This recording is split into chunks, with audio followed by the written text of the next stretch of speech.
சரி பேசிக்கலாம். தம்பி நிறுத்துப்பா.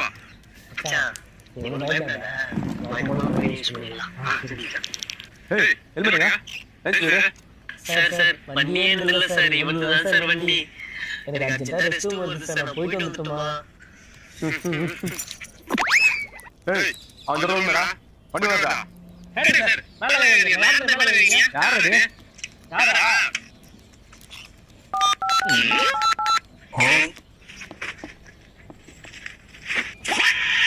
ஹலோ ஹலோ போலீஸ் சார், நான் சிஎம் பேசுறேன். யாருன்னே தெரியாம எதுக்கு என் புள்ள மேல கைய வச்சீங்க? இப்ப நான் ஒரு டயலாக் பேசுவேன். அந்த டயலாக் முடியறதுக்குள்ள என் புள்ள என் வீட்டுக்கு வந்திருக்கணும். ஓடு மீன் ஓட ஒரு மீன் ஒருவரை காத்திருக்குமா கொக்கு.